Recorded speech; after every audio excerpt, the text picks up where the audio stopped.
비트코인 역대급 폭락에도 호들러는 움직이지 않았다라는 내용이 있습니다. 다음 내용을 본다면 비트코인의 가격 변동성이 사상 최고치로 쏟았지만 호들러라고 불리는 장기 투자자들은 생각을 바꾸지 않은 것 같다. 암호화폐 파생상품 조사 업체인 스큐에 따르면 암호화폐의 3개월 내재 변동성은 3월 13일 기준 6.8%의 역대 최고치를 기록했다. 일주일 전 일별 내재 변동성은 3.5%였으나 더 거슬러 올라가면 비트코인이 1만 달러 수준에서 거래되던 2월 23일 내재 변동성은 12개월 내 최저치인 3.2%, 61.2%로 떨어졌다. 1개월 옵션의 비트코인 ATM 변동성도 월요일 연 184% 사상 최고치를 기록했다. 전례 없는 내재 변동성은 최근 매도세와 관련이 있을 수 있다. 비트코인은 2월 중순 1만 500달러를 찍었다가 지난주에는 12개월 내 최저치인 4,000달러 밑으로 떨어졌다. 4주 만에 63%가 떨어졌다.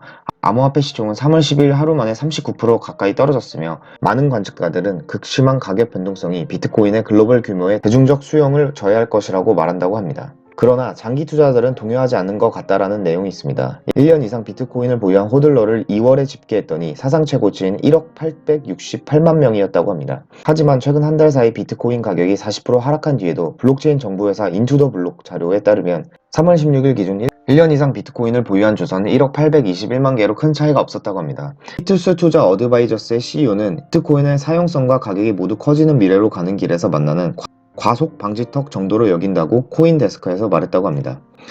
런던에 있는 암호화폐 투자사 공동창업자 조지 맥도너는 장기 보유자들은 이 기술에 대한 신봉자로서 가격 변동에 영향을 받지 않는다고 말한다고 합니다. 그는 여전히 많은 이들이 암호화폐를 세계 거시경제의 해지 상품으로 보고 있기 때문에 가격이 내려갈 때마다 비트코인을 지속적으로 매수할 것이라고 덧붙였다고 합니다. 그리고 맥도너는 은행이 문을 닫아도 비트코인은 언제나 사용 가능하고 현금 인출기, 즉 ATM기가 멈췄을 때 비트코인이 현금이 된다며 정부가 현금을 찍어내도 비트코인의 가치는 떨어지지 않는다고 말했다고 합니다.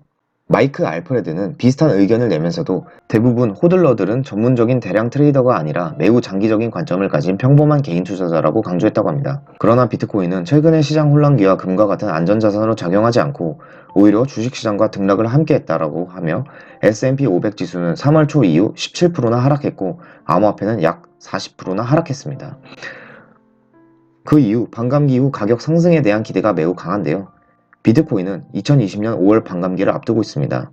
채굴된 블록당 보상이 현재 12.5BTC에서 6.25BTC로 반감이 될 예정입니다. 인플레이션을 억제하기 위한 과정은 4년마다 반복이 된다고 하는데요. 장기시장 참여자들은 반감기 이후 비트코인 가격이 상승을 할 것이라고 예측한다고 합니다. 해당되는 CEO에 따르면 비트코인의 가격이 바닥을 치지 않을지 모르지만 공급이 절반으로 줄어들면 결국 가격을 상승시킬 것이라고 말했다고 합니다. 아직 비트코인 반감기 이후 가격이 상승할 것인지에 대한 여부는 정확하게 알 수 없습니다.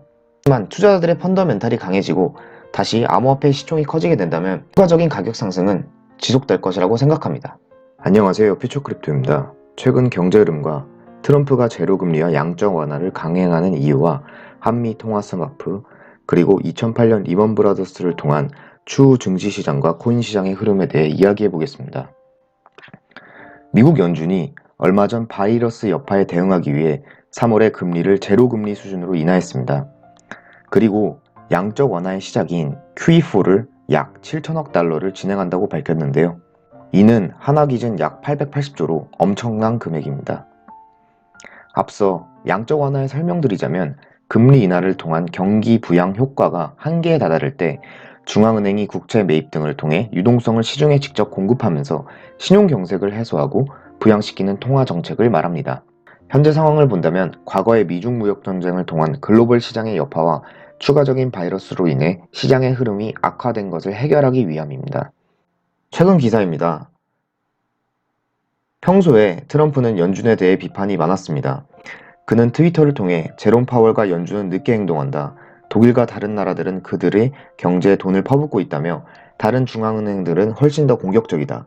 미국은 가장 낮은 금리를 가져야 한다.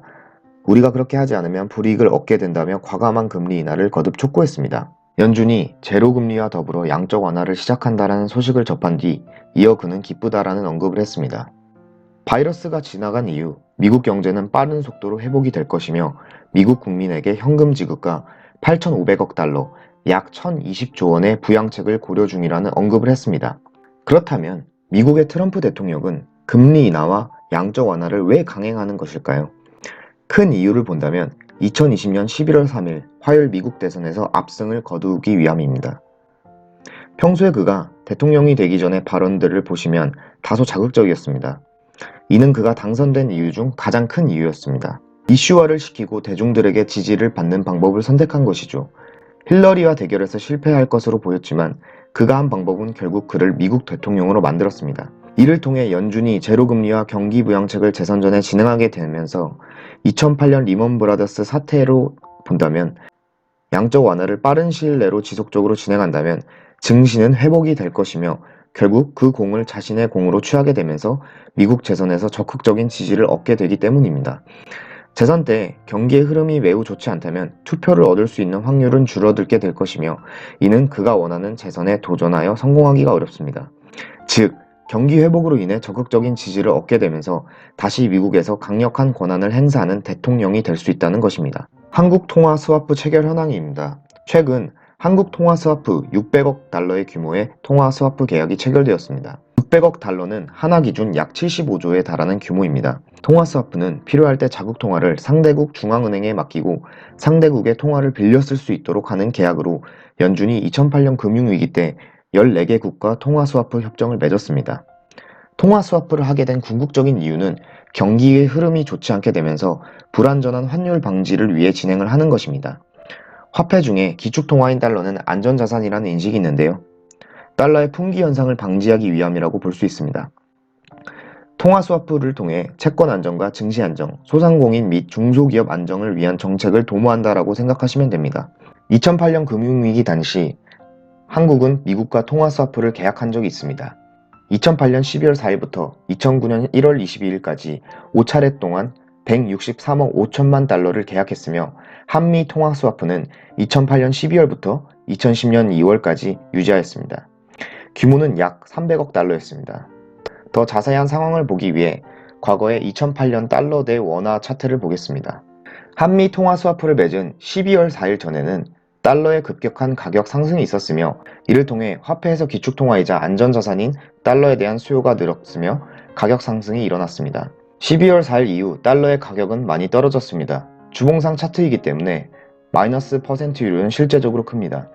12월 15일부터 급격한 반등이 한 차례 있었으며 그 이후 달러의 가격은 급등하지 않고 평균적으로 900원 구간을 제외하고 1000원에서 1200원 구간에서 박스권 형태로 횡보를 했습니다. 이를 통해서 본다면 과거의 한미 통화 스와프 조약이 경기에 효과적인 현상이 있었기에 이번 위기 조짐으로 재계약을 한 뒤에 시장의 완화를 하기 위함이라고 볼 수 있습니다. 다음은 2008년 리먼 브라더스 사태 이후 시장의 흐름을 통해 앞으로 증시와 금, 코인 시장의 추후 방향성에 대해 말씀드리겠습니다. 2008년 리먼 브라더스에 대해서 먼저 설명드리겠습니다. 2008년 금융위기 당시 리먼 브라더스 사태란 2008년 9월 15일 새벽 골드만삭스, 모건 스탠리, 메릴 린치에 이은 세계 4위의 투자은행인 리먼 브라더스가 뉴욕 남부 법원에 파산 보호를 신청하면서 글로벌 금융위기를 촉발시킨 사건입니다. 이날 하루 동안 부동산 시장에 엄청난 충격과 미국과 유럽은 물론 아시아 증시까지 폭락했습니다. 먼저 금리 인하를 한 뒤에 바로 가격이 떡상할까요? 예, 맞습니다. 정답은 아닙니다. 금리 인하를 한 뒤에 코인의 가격 상승은 항상 일치하는 것은 아니었습니다. 과거의 영상 언급과 최근 흐름과 과거의 금리 인하 후 코인 가격의 상관관계를 본다면 항상은 아니었습니다. 두 번째, 양적 완화를 한다면 바로 가격이 떡상한다? 예, 맞습니다. 정답은 아닙니다. 시장에 아무리 큰 돈의 유동성이 공급된다고 해도 급락의 시장을 소화하기 위해서는 다소 안정되는 시기가 걸리기 마련입니다. 지금부터 보여드릴 차트는 주봉상 그래프이며 일봉상으로 본다면 등락폭의 차이는 크다라는 것을 미리 인지하셨으면 좋겠습니다. 대표적인 예로 미국 S&P 500 지수입니다. 2008년 9월 15일 이후 시장은 급락 패턴을 형성했으며 이 시기는 2008년 리먼 브라더스가 터진 시점입니다. 추후에 연준은 양적 완화라는 경기 부양책을 3번이나 했으며 QE1, 2, 3를 통해 시장의 유동성을 공급하므로 추후에 미국 증시의 여파는 1년간 지속적인 상승을 했습니다.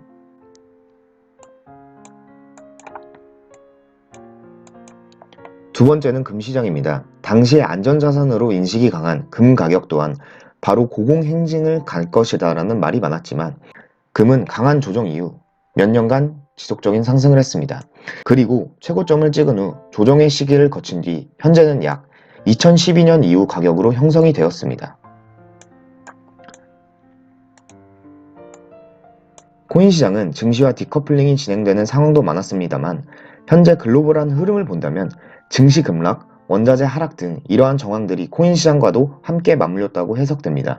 그 이유는 현재 자산 시장의 규모는 증시 시장과 금 시장에 비해 코인 시장이 턱없이 작으며 금융 자본가라고 불리는 이들도 다양한 포트폴리오를 구성하기 때문에 거금들의 시총이 각각 시장에 빠지게 된다면 시장도 좋지 않을 것이며 이들은 다양한 종목을 통해 리스크를 대비하기 때문이죠. 즉, 금융 자본이 많은 세력들은 결국 전체적인 흐름을 보면서 다양한 시장에 투자를 한다는 것입니다. 코인 시장도 마찬가지일 것이고요. 대표적인 이유는 제가 이전에 보여드린 국가기관 보고서와 세계 최대 암호화폐 회사인 그레이스케일, 그리고 이미 몇 년 전 블록체인에 투자한 보고서를 통해 알 수 있었습니다. 해당되는 보고서를 통해 알 수 있는 것은 NYSE, 뉴욕 증권거래소, 세계 최대 증권 거래소입니다. CME 그룹, 비자, SBI그룹, PNC은행, 시티은행, 마스터카드 등등 대형 기관들이 투자했다는 것을 알 수 있었습니다. 비트코인은 현재 흐름이 좋지 않지만 글로벌한 흐름에서 본다면 코인 시장은 생존하게 될 것이며 2008년 10월 30일 사토시 나카모토 백서 이후 2009년 1월 비트코인의 블록 탄생을 본다면 코인 시장은 채 12년도 되지 않았기 때문에 레드오션이 아닌 블루오션입니다. 현재 금과 증시 시장보다 규모적인 측면에선 작지만 암호화폐의 자산 인정과 더 많은 기관과 대중의 유입이 기대되면서 시총의 증가가 결국 가격의 상승을 도모할 것이라고 생각합니다. 최근 국내로 본다면 CBDC와 특금법 사례도 맞물려져 있고요. 따라서 양적 완화를 통해 경기를 부흥하게 되면서 코인 시장도 경기와 커플링이 진행되면서 글로벌한 흐름이 코인 시장을 자산으로 인정하게 되고 앞으로 더 많은 대중과 자금의 유입이 된다면 상승의 신호탄이 될 것이라고 생각합니다. 미래를 알 수 없지만 코인 시장이 서서히 인정받게 되고 성장한다면 버블은 더 남았다고 생각합니다. 코인 시장은 아직 성숙기가 아닙니다. 앞으로 크립토 버블이 이어진다면 많은 수익을 통해 성공 투자를 하셨으면 좋겠습니다. 영상 시청해주셔서 감사합니다. 퓨처크립토였습니다.